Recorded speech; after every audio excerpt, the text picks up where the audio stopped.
Bom, nesse filme a Agatha tá tentando superar os seus traumas com um boy e dois filhos. Bem parecido com a Wanda, não é verdade? Bom, esse é o primeiro vídeo desse canal, o primeiro quadro que se chama O Cenário dos Filmes. Gente, tô muito empolgado porque eu amo falar sobre os filmes que estão em alta, os filmes que eu assisto.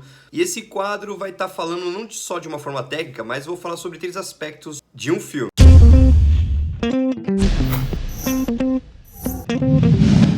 O primeiro aspecto é o aspecto líquido, que é o cru, né, que é o grosso. O que o filme é? Logo na cara, se o filme é legal, se ele é chato, de uma forma bem rasa, né, de uma forma bem simples de entender, né, se o filme é legal ou não. Depois vou estar falando sobre a técnica do filme, né, falando sobre termos como fotografia, direção, diálogos e tudo mais. E por último, que vai ser o mais empolgante, o mais da hora, que eu sempre gosto de estar falando sobre os filmes, que é sobre uma mensagem secreta do filme, como se fosse uma mensagem captada por detrás dos panos, não aquele negócio que está escrachado. Isso vai acontecer no vídeo de hoje e você vai perceber no final. Bom, então já se inscreve nesse canal aqui, porque esse é o seu canal sobre coisas legais e divertidas de se assistir, porque tem muito mais. Legal. E sobre esse filme, A Visita não é uma continuação de WandaVision ou A Casa da Agatha Harkness. É só uma piada, porque sempre quando a gente vê um ator que já interpretou um outro personagem em outro filme, a gente chama ele pelo nome que a gente conheceu primeiro, não é verdade? E eu sei, a Catherine ou Catherine já fez outras participações além da Agatha Harkness, mas a gente é Marvete, a gente é nerd. A gente gosta de referências sobre o MCU ou DCU e por aí vai. Dadas as explicações,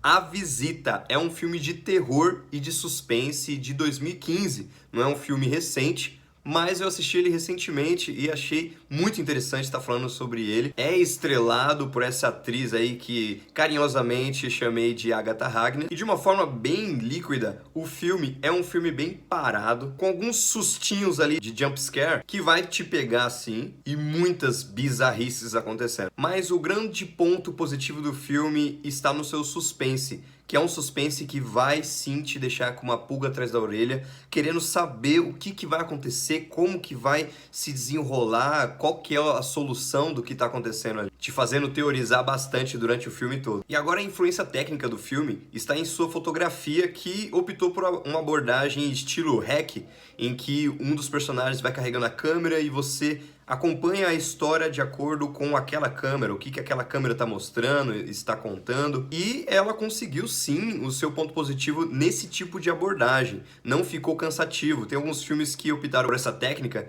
e ficou um filme muito cansativo porque fica toda hora balançando, você não entende muito o que está acontecendo, porque de fato é o que aconteceria se a gente pegasse uma gravação de uma câmera na vida real, sempre teria bastante ruído e tremendo o tempo todo. Mas nesse filme não, eles conseguiram fazer isso de uma forma bem convincente, né? Sem precisar ficar toda hora atrapalhando o nosso ponto de vista. Então a câmera tá sempre focada, não balança de forma que cause um desconforto em quem tá assistindo, e mesmo assim não fica parecendo profissional demais. Ah, e a direção, né? O roteiro do filme, ele conseguiu amarrar algumas brechas ali que você fica meio que se perguntando, e ele traz uma resposta que é relativamente, razoavelmente convincente para o desenrolar da trama. Mas eu preciso falar sobre os diálogos do filme, porque são os diálogos que faz o filme ficar com essa sensação de que ele tá cansativo. Por se tratar de um suspense, o diálogo, ele é a chave primordial do filme, para que você possa contar ele por 1 hora e meia ou até 2 horas. Então o diálogo desse filme, ele é bem chatinho, com conversas ali um pouco fora da normalidade. Às vezes fica uma sensação meio robotizada ali, mecanizada nos diálogos. Não é algo que flui naturalmente, que você sente que tá fluindo naturalmente. Claro que também tem o desconforto dos personagens em si, né? Os netos ali com seus avós. Mas até nas conversas entre os dois irmãos, você percebe que as pautas e o diálogo em si é um pouco mecânico. Mas não a atuação de cada personagem, cada ator ali.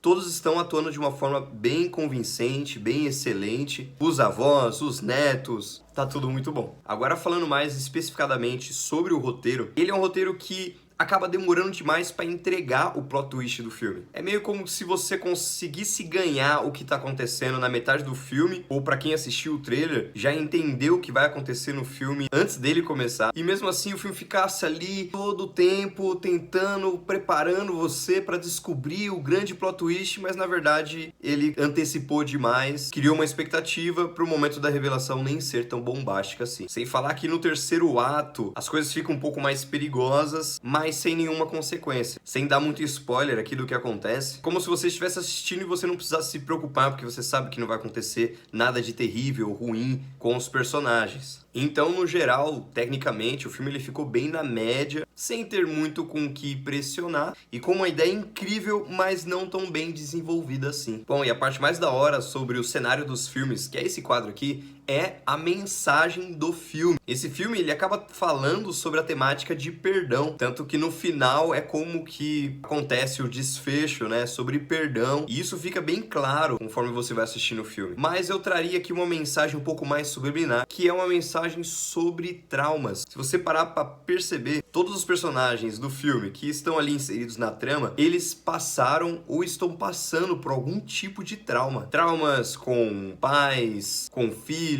e as suas sequelas, né? Então o filme ele não só tá falando de traumas, mas ele tá mostrando uma forma de reagir com esses traumas. Cada pessoa tem uma forma de lidar com eles. E no filme nós podemos ver as consequências das suas reações. A forma com que você está reagindo com isso está fazendo mais mal para você mesmo do que com a pessoa que te causou um trauma. Trazendo assim a melhor solução de todas, o perdão. E a experiência em assistir o filme, durante quase toda a parte você tá ali cansado, e aí você acorda um pouquinho com os jumpscare, mas você não consegue se desprender do filme porque você está curioso em saber como que ele vai entregar aquele plot twist que você já idealizou, já imaginou o que seria, mas não sabe como que vai ser desenrolado. E aí no final você fica com bastante pena, com bastante dó, né, do que tá acontecendo. E o mais interessante é a sensação de valorizar mais a vida e as pessoas que estão ao seu redor, quem está do seu lado, e não ficar carregando mágoas e sequelas para sua vida toda, porque isso está fazendo mal para você. E uma das principais coisas que faz mal para você mesmo é você não se inscrever nesse canal, porque com certeza você vai perder excelentes vídeos sobre vários assuntos legais, filmes, séries e tudo que é legal de se assistir. Em especial eu peço sua ajuda para a gente atingir a margem dos 500 inscritos. Isso vai ser muito importante, a gente está chegando lá e eu conto muito com a sua inscrição. Mas de qualquer forma, obrigado por ter assistido o vídeo até aqui. Coloca aí nos comentários uma sugestão do próximo filme pra gente estar aqui trazendo o cenário dele. E é isso aí. Falou!